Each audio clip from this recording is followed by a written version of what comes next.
In the actual history of the Second World War, the German Oyster mine was a terrifying secret weapon that arrived just a moment too late to change the course of the conflict. Formerly known as the GD pressure mine, it was a masterpiece of naval engineering, far more advanced than any mine the Allies possessed. But in this alternate timeline, we explore a chilling possibility. What if Hitler's scientists had perfected the technology just 6 months faster? What if, instead of a few hundred deployed in the final months of the war, tens of thousands had been laid secretly off the Normandy beaches by the spring of 1944? Grand Admiral Karl Dönitz, the architect of the U-boat war, pleaded to wait for the invasion to catch the Allies off guard. But here, Hitler overrules him in a fit of strategic impatience. By the cold morning of June 6th, the English Channel is no longer a navigable waterway. It has been transformed into an invisible, impenetrable wall of pressure-sensitive explosives, silently waiting for the largest armada in human history to arrive. The logistical nightmare of deploying these mines was immense, yet the German industrial machine, fueled by a frantic drive for a miracle weapon, managed to produce them in quantities that defied all Allied intelligence reports. Every night, under the cover of darkness, Luftwaffe planes and specialized E-boats slipped into the channel, seeding the shallow waters with thousands of dark circular sentinels. The Allies, focused on the visible fortifications of the Atlantic Wall and the heavy batteries of the Pas-de-Calais, remained blissfully unaware of the silent executioners resting on the seabed just miles from their intended landing zones. This secret build-up would become the most significant intelligence failure of the entire war, setting the stage for a massacre that no one saw coming. The brilliance and lethality of the Oyster mine lay in its revolutionary trigger mechanism.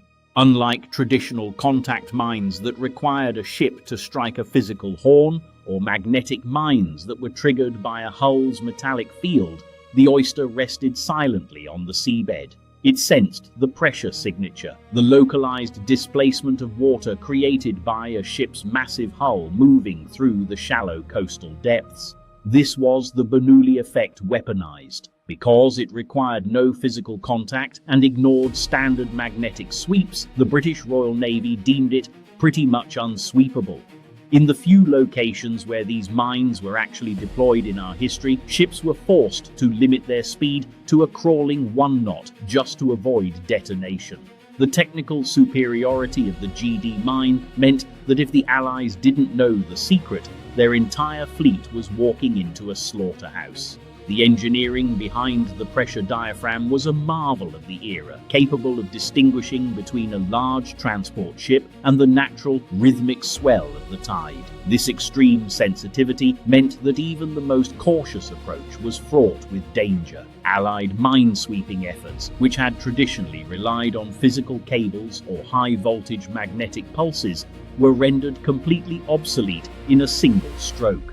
The psychological toll on the sailors who first encountered these mines was immense. They were fighting a ghost, an enemy they couldn't detect, triggered by the very act of their own motion through the water. As the invasion fleet crossed the channel, the silent diaphragms below began to flex, sensing the weight of thousands of tons of steel passing overhead, ready to unleash a wall of water that would shatter the Allied dream of liberation. June 6, 1944. As the sun rises over the English Channel, the massive Allied armada approaches the beaches of Sword, Juno, and Omaha. The air is thick with anticipation, but the water soon begins to erupt in a way the generals never anticipated. These aren't hits from coastal batteries, they are oysters. Within the first hour of the assault, hundreds of landing craft and destroyers are snapped in half by massive underwater shockwaves. The shockwaves travel through the water with terrifying force, striking the keels of ships and breaking their backs instantly.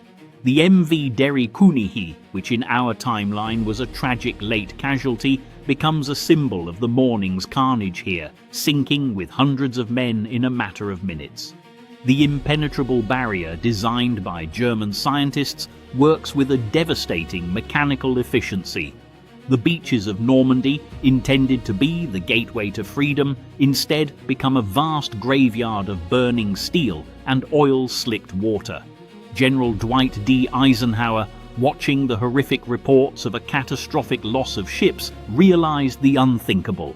Operation Overlord has failed. The invasion of Europe is over before it truly began. The sheer volume of the explosions created a chaotic environment where rescue was nearly impossible. Survivors clung to wreckage in the freezing surf as more ships moved forward, only to trigger more mines. The coordination of the landing fell apart completely as officers on the scene realized the magnitude of the underwater threat. Smoke from burning ships obscured the coastline, but it mattered little. The real battle was being lost beneath the waves. By midday, the order to cease all landing operations was given, but for tens of thousands of men, the order came too late.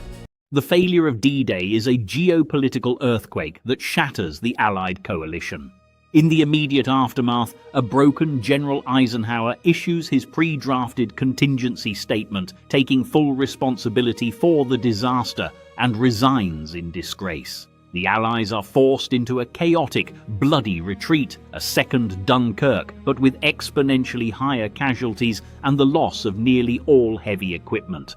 With the bulk of their specialized transport ships at the bottom of the channel, there will be no second attempt for at least a year, perhaps longer. The liberation of Western Europe is delayed indefinitely, and the morale of the British and American publics plummets. Winston Churchill, desperate to maintain a presence in Europe and prevent a total German victory, is forced to revert to his soft underbelly strategy, intensifying the grueling and costly campaigns in Italy and the Balkans. However, these are peripheral theatres that cannot win the war alone.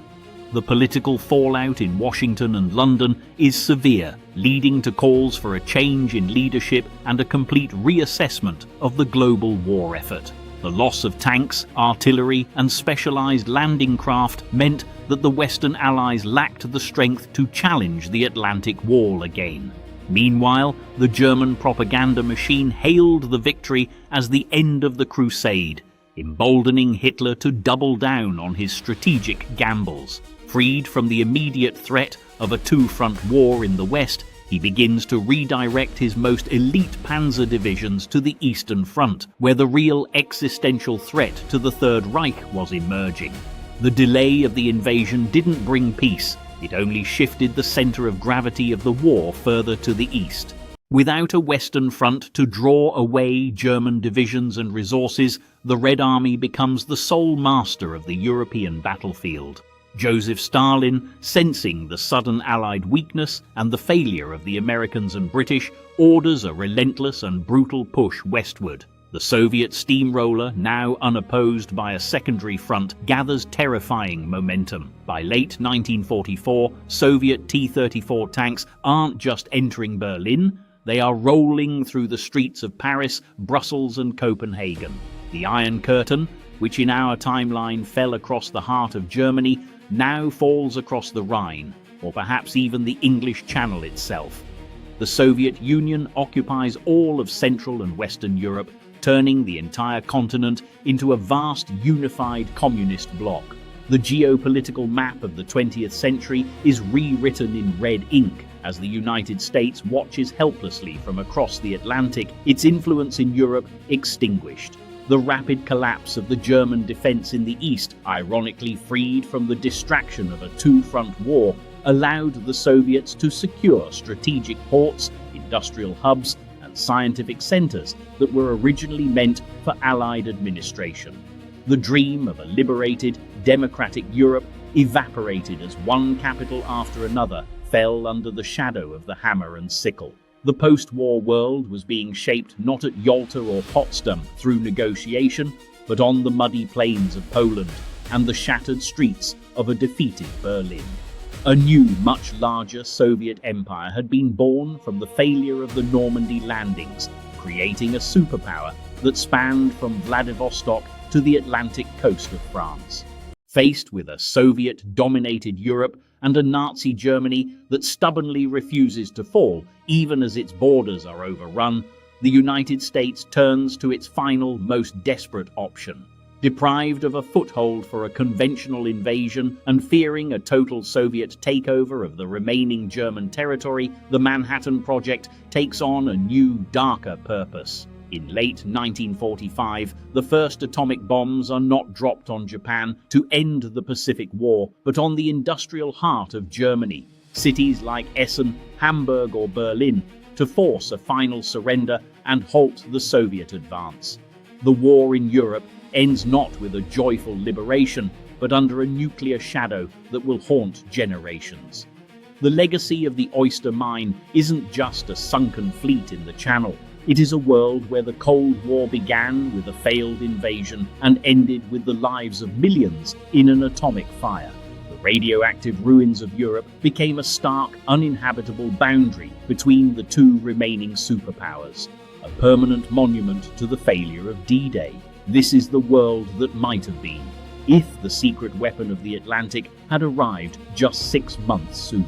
The day the world changed was not the day the Allies successfully landed, but the day they were stopped by the silent, pressure-sensitive triggers resting on the seabed. The ghosts of the Channel remain a reminder that in war, a single technical advantage, ignored or underestimated, can turn the tide of history, leading to a peace defined not by victory, but by a desperate struggle for survival in the dawn of the atomic age.